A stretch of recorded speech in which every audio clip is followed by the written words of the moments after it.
temos que continuar a falar sobre planejamento, né? Planejamento com propósito, para que as empresas possam então garantir que seus objetivos estratégicos sejam realmente conectados, né? Conectados com valor para o cliente. Falando nesse tema,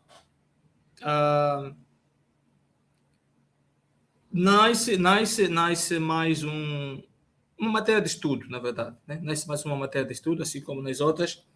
E antes de fazer uma questão, eu queria dizer o seguinte: essa questão de gerar valor para o cliente, né, através dos objetivos estratégicos conectados, eu entendo que existem alguns pontos que nós precisamos compreender para que isso aconteça. Ou seja, para garantir que os objetivos estratégicos de uma organização possam gerar real valor ao cliente, as empresas devem transitar de um planeamento focado apenas em resultados, não só financeiros, mas também para uma abordagem, como é que é o customer centric, centrada no cliente, né? Assim que eu queria dizer, centrada no cliente, ou seja, onde o propósito da marca guia as operações, define, coopera para as operações.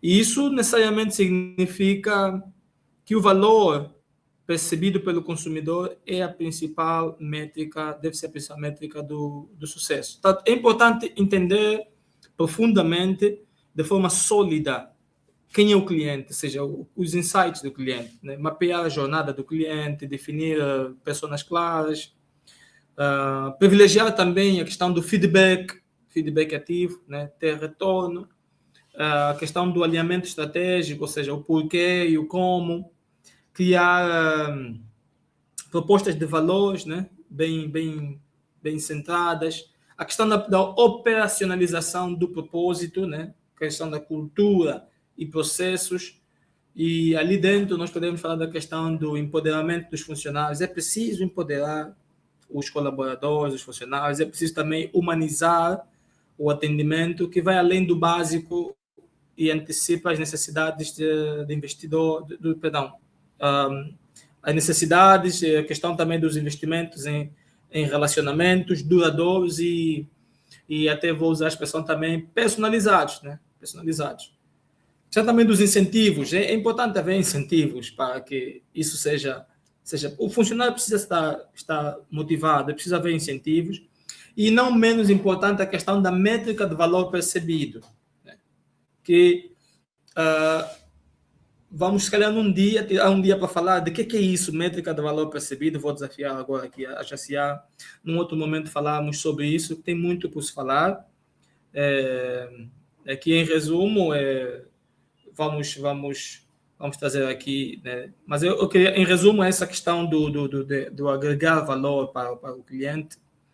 O planejamento com propósito realmente conecta o sucesso financeiro da empresa à satisfação genuína das necessidades do cliente, né? Então, é deveras importante.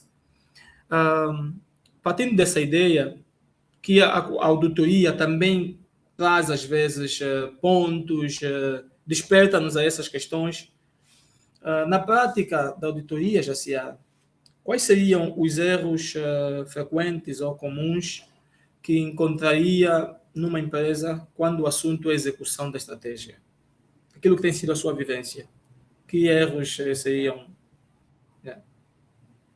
Perfeito, Jorge. Essa pergunta ela é muito importante, porque, veja, a gente vem buscando cada vez mais nas nossas formações de auditores, trazer para o profissional uma percepção, uma visão mais integrada e humana da organização, né?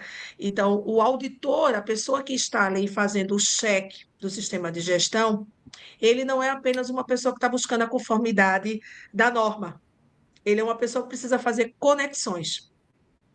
Então, uma das coisas que a gente mais observa nesse processo de auditoria, Jorge, é no momento da entrevista com as pessoas, no momento em que você está conversando, né? Por exemplo, quando você está entrevistando uma liderança diária, você chega num processo para auditar um coordenador, um supervisor, e você começa a conversar com ele, você muitas vezes já identifica ali, Jorge, que ele não possui, que não houve para ele um desdobramento daquilo que efetivamente o sistema de gestão busca em atender.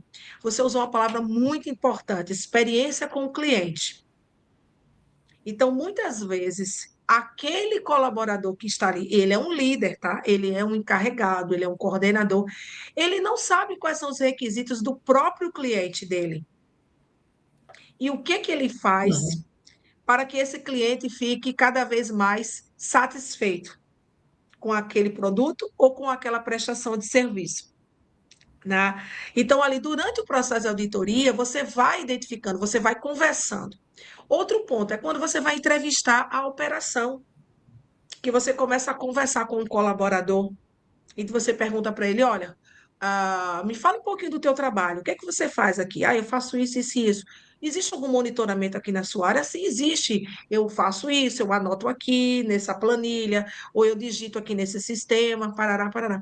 Aí, quando você vai conversar com ele, diz assim, olha, se tem alguma atividade aqui que se eu deixar de fazer, por exemplo, esse produto ele pode sair não conforme, ele sabe dizer, ele sabe dizer.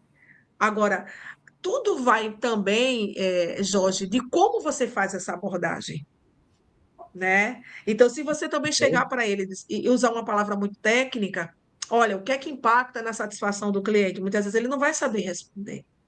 Então, veja, o processo de comunicação, tanto da empresa, da liderança, como do próprio auditor que está ali, ele é extremamente importante.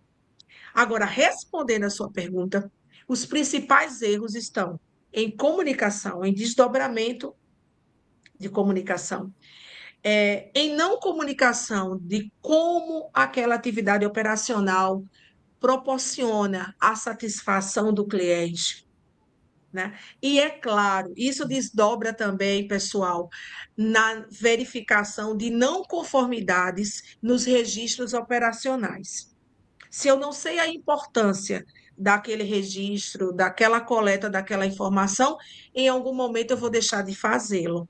Então, isso também é uma não conformidade muito comum. A pessoa deixa de fazer uma rotina operacional que está lá no procedimento dela, que está lá na instrução de trabalho dela. E por que que ela deixa de fazer? Porque ela não sabe a importância que aquilo tem na realização Hum. da sua atividade. Então, acho que esses são os principais erros que a gente encontra, Jorge.